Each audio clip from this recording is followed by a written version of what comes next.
धाकड़ खबर, बेखौफ सुबह बेबाक अंदाज। धाकड़ खबर में आपका स्वागत है। मैं आपके साथ हूं अकरम रईस खान। आज 7 नवंबर है। आज ही के दिन बहादुर शाह जफर, जो मुगल साम्राज्य के आखिरी बादशाह थे, उनका इंतकाल हो गया था, उनका निधन हो गया था। यानी कि आज उनकी पुण्यतिथि है। इस मौके पर उनको याद करना चाहते हैं। पुण्यतिथि के मौके पर याद करने का जो असल मकसद है वो ये कि उनका एक शेर है कि 2 गज जमीन भी ना मिल सकी कुएं यार में। यानी कि वो दफन होना चाहते थे भारत में, हिंदुस्तान में, लेकिन वो उनको मैसर नहीं हो पाया और उनको रंगून में जाके दफन होना पड़ा, क्योंकि उनको कैद करके अंग्रेजों ने वहीं पे भेज दिया था। तो इसी मर्म को छूने की कोशिश करेंगे कि एक आदमी एक मुल्क का बादशाह है, उससे इतनी मोहब्बत करता है कि जहां पे उसके अब्बा अम्मी की कब्रें हैं, पहले से ही वहीं पे एक जगह को फिक्स करा देता है कि जब कल को उनका इंतकाल होगा उन्हें पुरानी दिल्ली की उसी जगह पे दफनाया जाए। लेकिन उनको जगह नहीं मिल पाती है और तड़प तड़प के वो दम तोड़ देते हैं और हिंदुस्तान और भारत का नाम लेकर उनका दम निकल जाता है। तो इसी पहलू के मर्म को समझने की कोशिश करेंगे और हमारे साथ जुड़ रहे हैं जूम के जरिए सोहेल आसमी साहब। जाना पहचाना नाम है पूरी दुनिया का, भारत ही नहीं दुनिया में लोग उनको सुनते और पढ़ते हैं और उनका एक अच्छा खासा रिसर्च है बहादुर शाह जफर पर। बहुत शुक्रिया सर हमें वक्त देने के लिए। इनायत, आपने मुझे मौका दिया और मैं क्योंकि दिल्ली में हेरिटेज वॉक्स करता हूं जी सर। और उस हवाले से दिल्ली के खंडरों में घूमा करता हूं जी। तो उस हवाले से भी और इस हवाले से भी कि दिल्ली मेरा शहर है, जी। तो मुझे इन तमाम खंडरों में से इश्क है। तो बहादुर शाह जफर को इन खंडरों में ढूंढते हुए जब आप लाल किला पहुंचे तो क्या महसूस किया सर?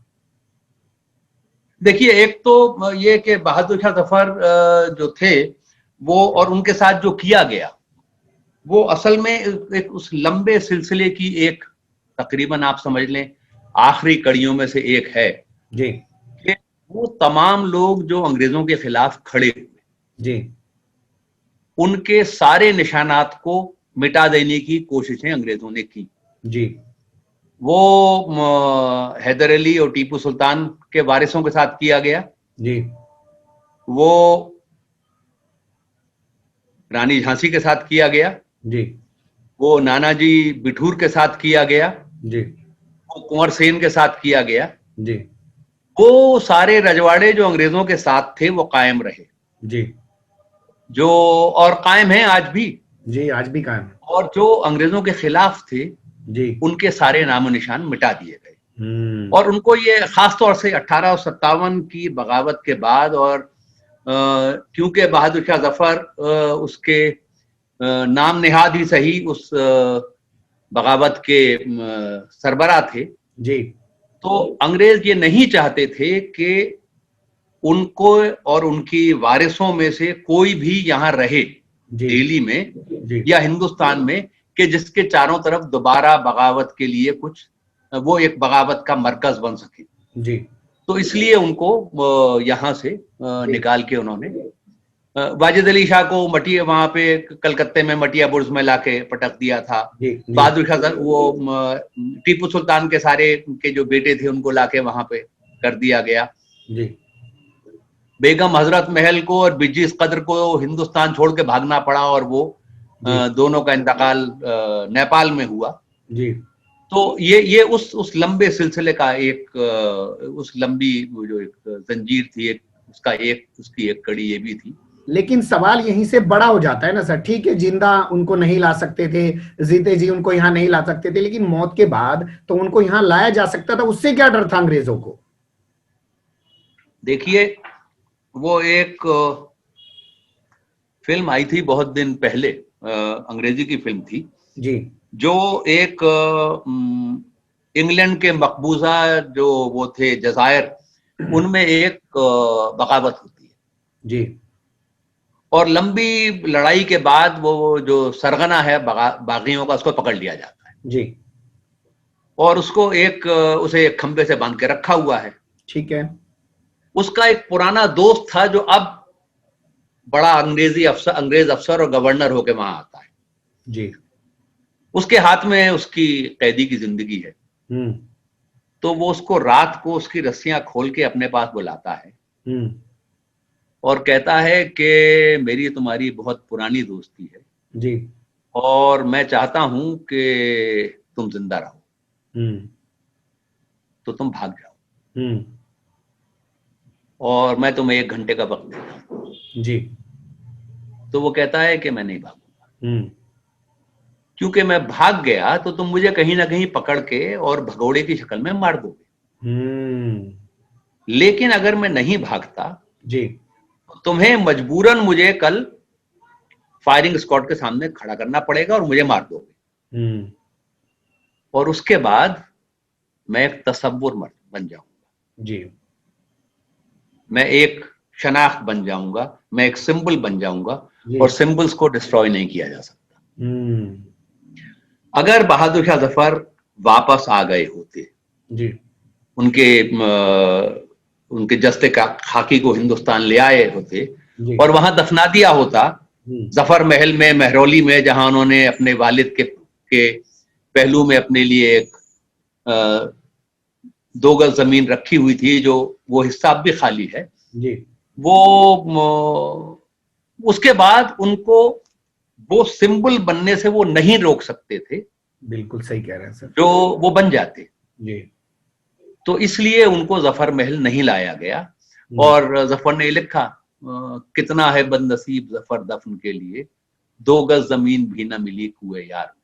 तो वो जो 2 गज जमीन है वो महरौली में जफर महल में ख्वाजा कुतुबुद्दीन बख्तियार काकी के मजार से बिल्कुल मिला हुआ जो जमीन का हिस्सा है, जिसमें जफर महल की तामीर हुई थी, उसमें वो 2 गज जमीन है और वहां उनको नहीं दफनाया गया। हमारे दोस्त थे बहुत सीनियर सहाफी अखिलेश मित्तल, जो इसमें टेलीग्राफ में इतिहास का कॉलम लिखा करते थे, वो सारी जिंदगी इस जद्दोजहद में लगे रहे कि बहादुर शाह जफर के जो रिमेन्स हैं वो मिट्टी वहां से लाई जाए और यहाँ जफर महल में दफना दी जाए। लेकिन सरकारें आई और सरकारें गई, किसी ने उसमें सिलसिले में कोई पहल नहीं की। हमारे जो वर्तमान प्रधानमंत्री हैं, अभी आपने देखा होगा वो हाल फिलहाल में वहां होके आए बहादुर शाह जफर की, उस दौरान भाजपा के लोगों ने बड़ी तारीफ भी की, जो मुगल एम्पायर से पूरी तरीके से चिढ़ते हैं। उनको देश जो है भक्त भी बताने की कोशिश की गई। इनकी तरफ से भी कोई ऐसी कोशिश नहीं होती कि बहादुर शाह जफर की मिट्टी को वहां से लाया जाए? देखिए, अब जो कुछ हमारे वजीर आजम करते हैं वो एक खास तरह का, जिसे एक हर चीज में एक ड्रामे का पहलू उनको निकालना होता है। वहां गए होंगे, जरूर उन्होंने 4 आंसू भी गिराए होंगे, बड़ी जल्दी आंसू आ जाते हैं उनको जी। तो, और वो एक खास जानवर है जिसके आंसुओं के बारे में मुहावरे हैं जी। तो वो उसके जैसे आंसू हैं जिसका कोई मतलब नहीं होता जी। वो गए थे और वो जाहिर है अगर जरा सी भी उनको मोहब्बत होती उन लोगों से जिन्होंने तहरीक आजादी की बुनियाद डाली थी इस मुल्क में, तो जरूर वो बर्मा की गवर्नमेंट से बात करते, लेकिन नहीं, वो बिल्कुल नहीं किया। बस वो एक फोटो अपॉर्चुनिटी थी, वो उसको मिस नहीं करते, वो करके आ गए। लेकिन ऐसी कोई पहलकदमी न की, न उसकी कोई हमें अनकरीब मुस्तकबिल में उसकी कोई उम्मीद है। उम्मीद भी अनकरीब नहीं लगती है भविष्य में। तो क्या बहादुर शाह जफर का ये शेर कि ना किसी की आंख का नूर हूं, ना किसी के दिल का करार हूं, जो किसी के काम ना आ सके, मैं वो एक मुश्किल गुबार हूं, वो चरितार्थ हो रहा है? मतलब वो किसी से उनको कोई लेना देना नहीं है, उनसे किसी को। जी जी जी जी जी जी। खास तौर से वो लोग जो जिनके पास इक़्तिदार है उन्हें, और खास तौर से ये लोग जो आजकल हमारे मुल्क के सरबराह हैं, हुक्मरां हैं, इन लोगों का तो तहरीक आजादी से कोई दूर दूर का सिलसिला रिश्ता नहीं था। तो इनको क्या है, इनको कोई मोहब्बत नहीं है। और बहादुर शाह जफर ही क्या, उन्होंने रानी लक्ष्मीबाई, कुंवर सेन, तांतिया टोपे, इतनी बड़ी फहरिस्त है जिन्होंने जाने गंवाई अपनी, किसी के लिए भी कुछ नहीं। किसी के लिए भी कुछ इनके अंदर दर्द नहीं है, क्योंकि इन्होंने जंगे आजादी की लड़ाई में कोई हिस्सा नहीं लिया है। जी लेकिन हम जी बहादुर जी शाह जी। जफर पे ही रहते हैं।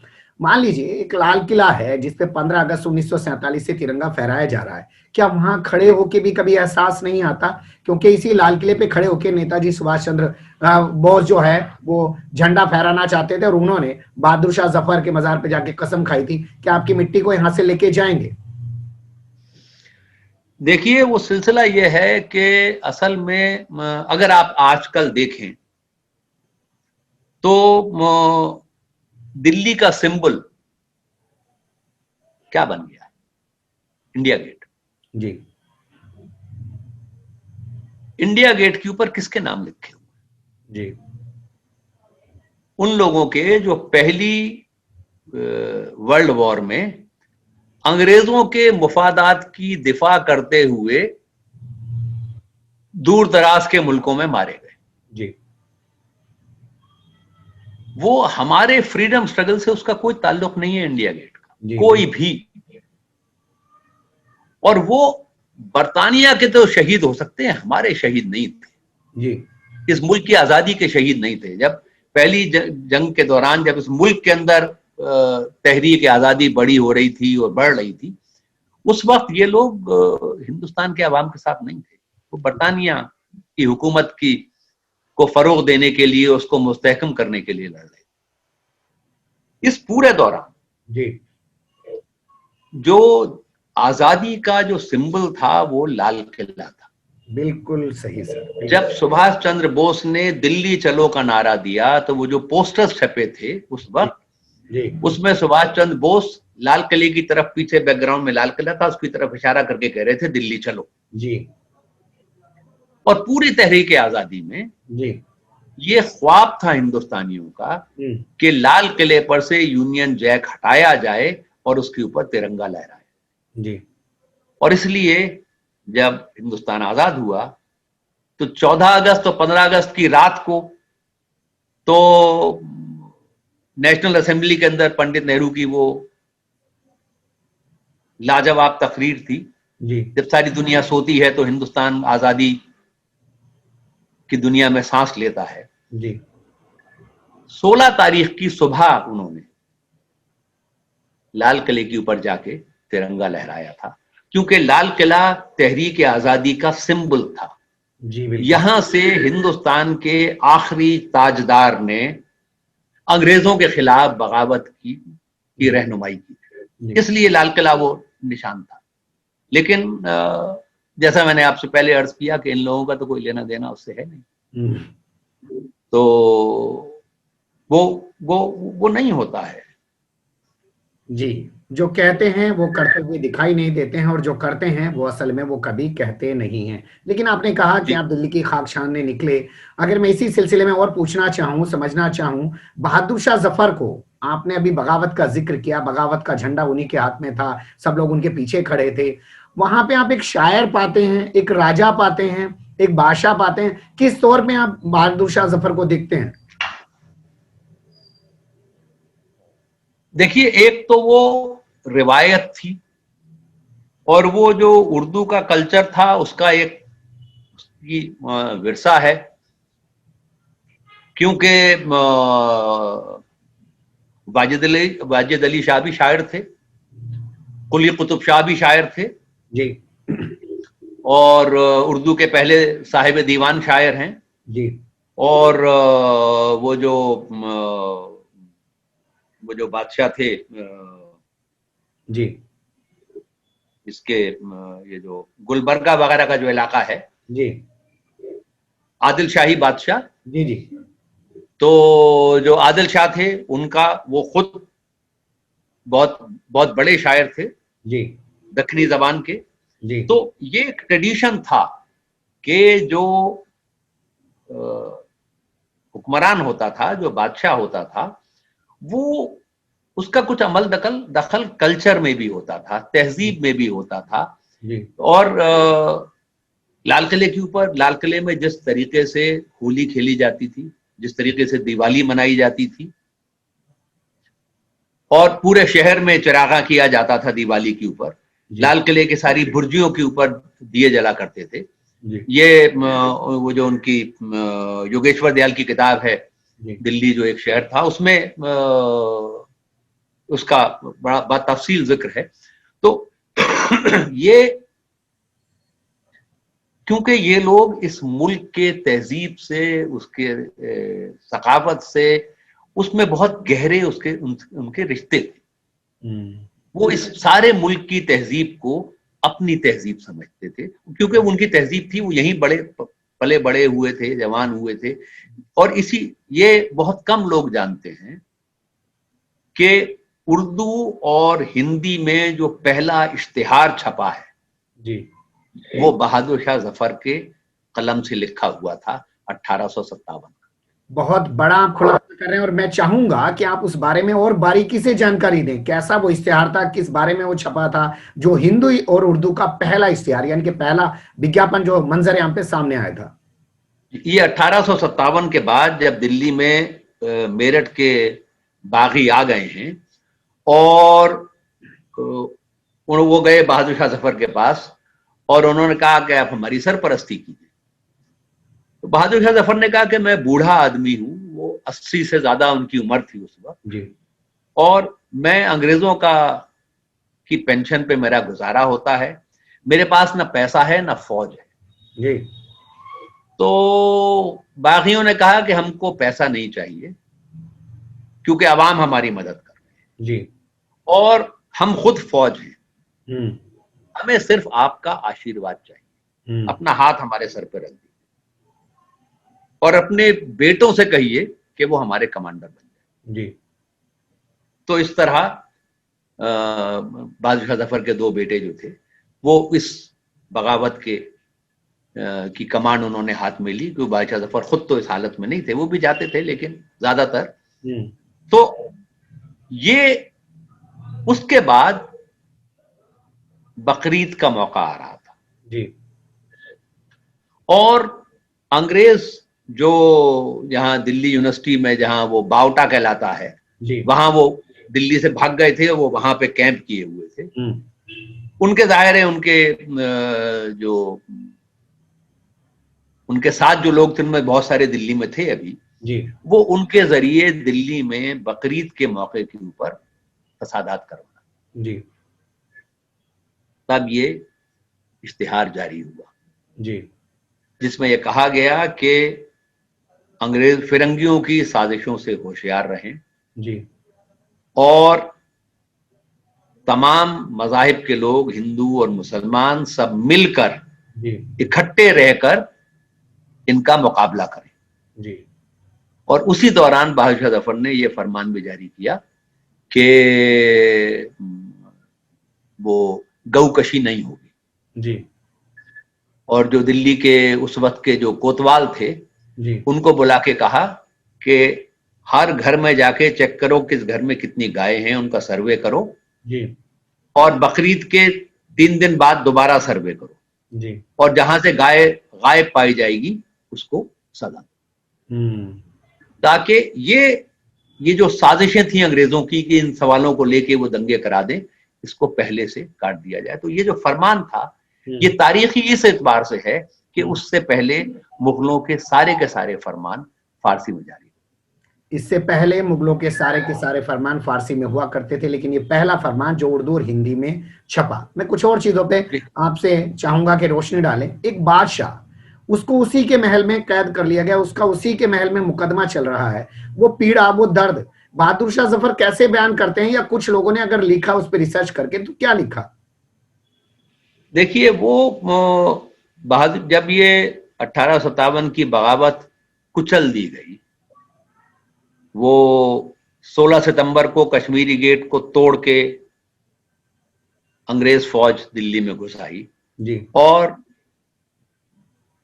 इतनी कत्ल गारत हुई है, इतनी कत्ल गारत हुई है दिल्ली में कि गालिब ने लिखा है उसके बारे में कि लाशें सड़ रही हैं और कुत्ते और सूअर उन्हें घसीटते फिरते हैं और सारे शहर में ताफुन है और घर से बाजार को निकलते हुए जहरा होता है आब इंसान का, जी आदमी वहां या ना आ सके वहां का, आदमी माना जा सके यहाँ से। जी वो जो चौक जिसको कहें वो मक्तल है। जी तो ये हालात थे। अखिलेश मित्तल की रिसर्च ये थी कि तकरीबन 25,000 लोग तहे तेख किए गए, उनके गले काटे गए, फांसी पर लटकाए गए, तोपों से बांध के उड़ाए गए। कोतवाली के सामने एक दिन 22 मुगल शहजादों को लाइन में लगा के उनके सर कलम। नाहर सिंह का खून किया गया वहां पर, जो आखिरी फांसी दी गई फरवरी के पहले हफ्ते में। जी वो पत्थर है अभी वहां पर, वो उसके बराबर पुलिस चौकी है, उसके बराबर वो बना हुआ। तो ये इस तरीके की बर्बादी दिल्ली में की गई। जब बगावत फेल हो गई तो उस वक्त बहादुर शाह जफर अपने खानदान के साथ वहां जाके रूपोश हो गए थे हुमायूं के मकबरे में। जी बहादुर शाह जफर के एक दामाद थे, जी इलाही बख्श, जी जो अंग्रेजों से मिले हुए थे। हम्म उन्होंने अंग्रेजों को सुराग दिया कि वो हुमायूं के मकबरे में है। मंसूबा यह था कि जब चीजें थोड़ी सेटल डाउन हो जाएंगी, कुछ ठंड हो जाएगी, ये धरपकड़ बंद हो जाएगी, तो वो पुरान हुमायूं के मकबरे से निकल के एक नाव में बैठ के वो लोग सफर करेंगे और इलाहाबाद पहुंचेंगे नाव से, वहां से गंगा में जाएंगे और फिर बूढ़ी गंगा से होते हुए नेपाल में जाएंगे। जी बिरजीस कद्र और हजरत महल नेपाल पहुंच चुकी थी। तांतिया टोपे नेपाल जाते हुए गिरफ्तार हुए। जी कुंवर सेन नेपाल जाते हुए गिरफ्तार हुए। जी मंसूबा ये पहले से था कि अगर यहाँ पे कुछ गड़बड़ हो गई तो हम सब लोग नेपाल में मिलेंगे और वहां से बगावत दोबारा शुरू की जाएगी। जी इलाही बख्श ने यह खबर अंग्रेजों को दी हम्म और वो यहाँ पर आए और यहाँ से बादशाह जफर को गिरफ्तार किया जी और उनसे कहा कि आपकी जिंदगी महफूज रहेगी, कुछ ये नहीं होगा आपको और बेगम को और खानदान को वगैरह। और उसके बाद इनको यहाँ से लेके उनके खानदान के बाकी अफराद को एक बैलगाड़ी में बिठाकर किसानों के धोती कुर्ता पहनाकर शहर वापस ले जाया जा रहा था। जी एक मर्सनरी सिपाही था, हॉटसन जिसका नाम था, उसकी क़यादत में जी ये खबर शहर में पहुंच गई कि शहजादे गिरफ्तार करके लाए जा रहे हैं। बहुत सारे लोग खूनी दरवाजे के ऊपर इकट्ठे हो गए। खूनी दरवाजा दिल्ली गेट से निकलकर ये इंडियन एक्सप्रेस के सामने, मौलाना आजाद मेडिकल कॉलेज के सामने है। जी वहां पर हॉटसन ने बहादुर शाह जफर के 2 बेटे और एक पोते को गोली मारी। अनाम लोग जो उसके कैदी थे उनको गोली मारी उसने वहां पर। और अगले दिन नाश्ते के वक्त बहादुर शाह जफर के सामने एक सीनी पेश की गई। जब उस पर से कपड़ा हटाया है तो उसमें उसके 2 बेटे और एक पोते का सर था। ये लोग हम लोगों को, हिंदुस्तानियों को तहजीब सिखाने आए थे। जी उन्होंने उस 85 साल के बूढ़े के साथ ये किया। मैं उसी दर्द तो को किन हालात से बहादुर शाह जफर गुजरे हैं, मैं उन्हीं हालात को आगे समझना चाहता हूँ। 85 साल का एक बुजुर्ग, बेटों का, पोते का तस्तरी में सजा के सर सामने पेश किया जा रहा है और बाद में जहां का वो बादशाह है, जिस महल में रहा पला बड़ा, वहीं पे उस पे मुकदमा चलाया जा रहा है। उस दौरान कैसे वो चीजों को बयान करते हैं, या लोगों ने उस दौरान की चीजें, जैसे आपने अभी गालिब साहब का जिक्र किया, वो लोग कैसे बयान करते हैं उस दौर के हालात को? देखिए, मेरे ख्याल है इसमें ये बहादुर शाह जफर के नाम से डॉक्टर असलम परवेज का पीएचडी थीसिस है जी। अब मुझे नहीं मालूम कि ये हिंदुस्तान में छपा है कि नहीं जी। ये नफीस एकेडमी कराची ने रीप्रिंट किया था जी। और डॉक्टर असलम परवेज के पास यही एक कॉपी थी जी। जो उन्होंने मुझे 7 अप्रैल 2006 को दी। जी। तो अब डॉक्टर असलम परवेज का भी इंतकाल हो गया है। जी। हमारे उस्ताद थे वो, और बहुत हम उनकी इज्जत करते थे और बहुत बड़ा उनका कंट्रीब्यूशन है उर्दू अदब के अंदर। जी। तो इसमें ये तमाम तफसीलात हैं और बहुत सारा काम हुआ है। डॉक्टर अमर फारूकी हैं, दिल्ली यूनिवर्सिटी में हिस्ट्री पढ़ाते हैं, जी उनका काम है बहादुर शाह जफर के ऊपर। तो और बहुत सारे लोगों ने काम किया है, तो जिसमें ये तमाम तर तफसीलात जो पुराने डॉक्यूमेंट ढूंढ ढूंढ के उन्होंने निकाले हैं, जो जी। डायरीज हैं, उन सबसे ये तफसीलात मिलती हैं। उस मुकदमे के दौरान के हालात पे कुछ नजर डालिए थोड़ी सी सर। देखिए, वो मुकदमा जिसको एक वो चीज है जिसके लिए अंग्रेजी में एक टर्म है कैंगरू कोर्ट। जी मसलन आप ये इमेजिन कीजिए, ये तसव्वुर कीजिए कि मुल्क का बादशाह है जिसके ऊपर देशद्रोह का मुकदमा चल रहा है, जी। और मुकदमा कौन चला रहा है? अंग्रेज, अंग्रेज। जिसने आके मुल्क के ऊपर कब्जा किया। जी तो न कोई वकील न कुछ, बुला के खड़ा करके कटघरे में और आपने इल्जामात जारी करने शुरू कर दिए और आपने उनको जिला वतनी की सजा दे दी। जी तो किन हालात से वो बूढ़ा, बीमार, लागर इंसान गुजरा होगा जिसके आंखों के सामने उसके बेटे मार दिए गए, वो तसव्वुर ही किया जा सकता है कि किन हालात से वो गुजरा हो। बिल्कुल सही आप कह रहे हैं कि तसव्वुर करते हुए भी रोंगटे खड़े हो जाएंगे, आप लोग कांप जाएंगे। लेकिन आज का माहौल ऐसा है कि सिर्फ उनके नाम पे नफरत खड़ी की जा सकती है। मैं समझना चाहता हूँ 70-72 साल के इतिहास में, चलिए आजादी की लड़ाई जब चल रही थी उस वक्त उनकी जो तमाम चीजें हैं ना सहेजी गई हूँ, लेकिन आजादी के बाद आपको लगता है कि बहादुर शाह जफर की विरासत को संभालने की कोशिश की गई? नहीं की गई। न सिर्फ और सिर्फ बहादुर शाह जफर की ही नहीं, उन तमाम लोगों की विरासत को संभालने की कोशिश नहीं की गई जिन्होंने इस मुल्क को आजाद किया। और अब तो उसे एक मुनज़्ज़म तरीके से उस सबको डिस्ट्रॉय किया जा रहा। अच्छा, फिल्में बना करती थी सर, और फिल्म के पूरे नाम लेके फिल्म बनाया जाया करती थी। बहादुर शाह जफर टीवी पे सीरियल आया करते थे। अब तो उसका तसव्वुर भी नहीं कर सकते हैं क्योंकि अखबार में कॉलम आना भी बंद हो गया है। जी हाँ, जी हाँ, जी हाँ, जी हाँ, जी हाँ। तो अब तो खैर वो नए हीरो तश्कील किए जा रहे हैं और उनके ऊपर क्या आप अपने तजर्बात से बहादुर शाह जफर को अगर 2-4 लाइन में समेटें और आज के जो नौजवान हैं उनको कहें कि वो जाने पढ़ें, तो कहां से वो कैसे शुरुआत कर सकते हैं? देखिए, मेरा ख्याल है कि 1857 की जो बगावत है और उससे पहले क्या हो रहा था उसको समझने के लिए प्रोफेसर इरफान हबीब का एक बहुत अच्छा मजमून है। अब अभी फिलहाल तो मेरे पास नहीं है, लेकिन मैं उसका रेफरेंस आप चाहें, आप शेयर करना चाहें अपने रीडर्स के साथ, जी तो वो मैं आपको मुहैया करा सकता हूं। जी वो एक ब्रीफली एक अंडरस्टैंडिंग आपको देता है। मिसाल के तौर पे मैं ये अर्ज कर दूं कि 1857 से पहले के जो 30 साल जी उसमें बिहार और यूपी में जी जो छोटे और गरीब किसान थे उनमें बहुत बड़ी अक्सरियत ऐसी थी जिनकी जमीनों पर अंग्रेजों ने कब्जा कर लिया।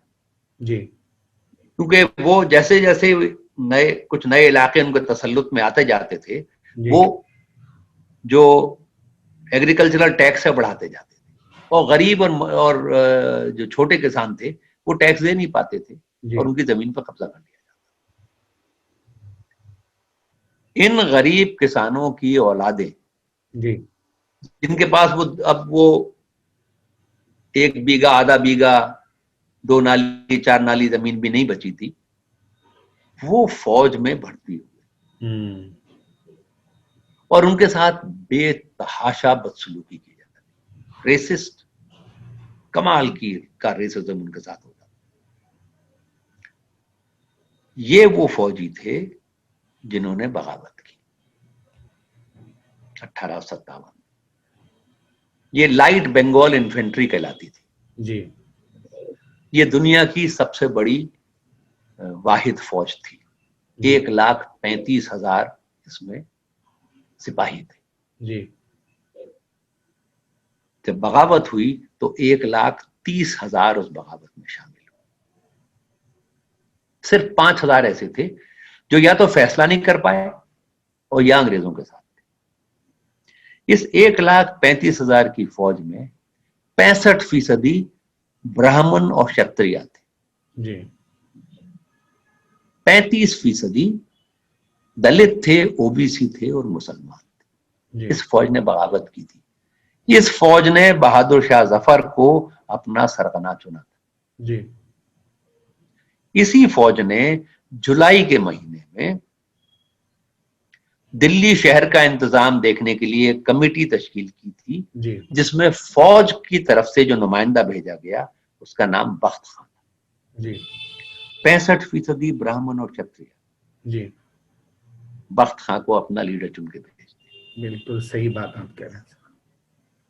1857 तक हिंदू मुसलमान का तफरीका नहीं था। डिफरेंसेस थे, अपनी पूजा, अपनी नमाज, ये वो छुटपुट झगड़े वगड़े भी होते थे। कम्युनलिज्म नाम की चीज एग्जिस्ट नहीं करती, जी वो इन्होंने पैदा की। और आज की सरकार हिंदू को हिंदू और मुसलमान को मुसलमान बनाने पर तुली हुई है। विरासत संभालने की तो तमीज है नहीं। अभी तो मसला ये है कि अंग्रेजों को गए हुए 70 साल हो गए हैं। जी हम कहते रहते हैं वो डिवाइड एंड रूल कर रहे थे, जी उनको गए हुए 70 साल से ज्यादा हो गए हैं। जी हम आज क्या कर रहे हैं? क्योंकि ये लोग वो हैं जो इस पूरे दौरान अंग्रेजों के हम पल्ला थे। बिल्कुल सही बात है। बहुत शुक्रिया सर, आपने बहुत अच्छे से बहुत सारे पहलुओं पर इनायत, आपने मुझे मौका दिया। फिर आपसे जुड़ने की कोशिश करूंगा, लेकिन आपने जो बातें बताई है सुनकर वाकई में आंखें भर आती हैं कि किस तरीके के हालात रहे होंगे। कल्पना करके देखिएगा, आपको भी महसूस करना पड़ेगा कि उस शख्स को कितनी मोहब्बत थी हिंदुस्तान से, भारत से, कि अपने नाम की कब्र की जगह पहले ही छुड़वा दी और आखिरी सांस तक वो यही कहता रहा कि मुझे मेरे मुल्क की मिट्टी में दफन कर दो। बने रहेगा धाकड़ खबर के साथ, फिर मिलेंगे आपसे किसी और टॉपिक के साथ। फिलहाल अभी हमें दें इजाजत।